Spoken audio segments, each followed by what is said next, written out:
Right now I'd like to see how we can figure out the potential energy and the kinetic energy and the total energy of the roller coaster. So I'll just draw a roller coaster kind of like at random here. And then I'm going to draw a line right along here, right at the lowest point of the roller coaster, and I'm going to say that is the height equals 0. Now I want to remember that if we don't have any friction, the total energy equals the potential energy plus the kinetic energy. Well, back in your notes you'll notice that potential energy equals mass times gravity times height. Kinetic energy equals 1/2 mv squared. So if we rewrite this, we got the total energy equals m times g times h plus 1/2 mv squared.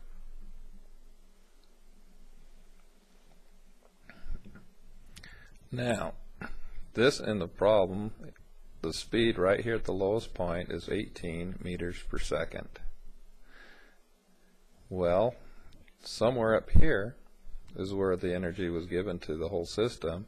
Down here, all of it is transferred into kinetic energy. So, what I'm going to say is the kinetic energy right there at that point equals 1/2 times 500 kilograms, that's what's given in the problem, times 18 meters per second, and I'm going to square that. I do the math, and that comes out to be 81,000 joules. That means that anywhere on the track you have 81,000 joules of energy. So up here at the top I have 81,000 joules. Halfway down, 81,000 joules.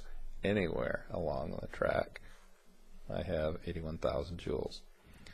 The problem said up here that the car was not moving at all, so that means that all of the energy is equal to that plus this. Since it's not moving, the velocity is 0, so that whole term goes to 0, and we're left with this. So 81,000 joules is equal to m times g times h. We know this.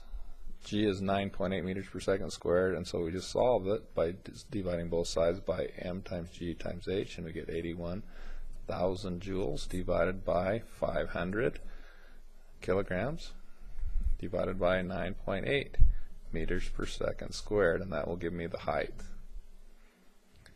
Okay, if I want to go halfway down, find out the kinetic energy halfway down, once I know what the height is here, I go half the height, put it in here, put it in here, half the height. We know mass, we know the gravity, we know the height, we know the velocity, the mass, we know the total energy, 81,000.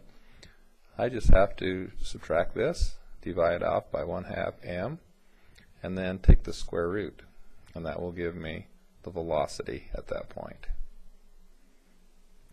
Hopefully that will help a little bit.